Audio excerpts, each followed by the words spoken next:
Ontem, o Supremo Tribunal Federal tomou uma decisão, que começou na sessão anterior, sobre a questão da privatização das subsidiárias das empresas estatais. Essa foi a discussão tratada.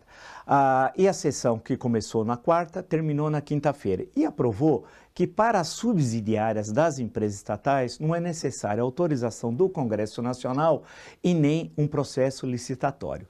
Essa foi a decisão tomada. Não se referiu à decisão sobre as empresas estatais, ou chamada, entre aspas, as empresas mães. São 134 estatais no Brasil e 88 subsidiárias. Porém, o presidente da República, creio, não entendeu a decisão, que disse, o Jair Bolsonaro, fiquei muito satisfeito, disse o presidente, pois o STF está em sintonia com o governo.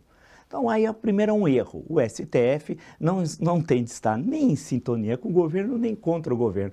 O que o STF tem de decidir é de acordo com a legislação existente, especialmente com a Constituição. É isso. Portanto, não cabe ao Supremo Tribunal Federal estar contra ou a favor do governo, porque o Supremo Tribunal Federal não está no governo. É que sempre digo, o presidente precisa ler a nossa Constituição e entendê-la. Segundo, depois disso, disse o presidente, queremos menos Estado. Essa não foi a decisão do Supremo Tribunal Federal. Não entrou no mérito se deve ter mais ou menos Estado. A questão foi outra. Se refere, insisto, sobre a questão das subsidiárias e discutiu a questão estritamente legal. Como elas podem ser vendidas, se precisava ou não de autorização do Congresso Nacional e se precisava ou não de um processo licitatório. Era isso, somente isso. E por que essa questão é importante? Eu gostaria de destacar para vocês. Porque entra a questão do Estado. Na verdade, a questão do Estado. O fundamental no Brasil, e muitas vezes se entende muito mal, na minha leitura, o papel do Estado no desenvolvimento econômico brasileiro, ele é fundamental. Sem a presença do Estado, nós não teríamos o processo de industrialização que tivemos, por exemplo, a partir de 1930.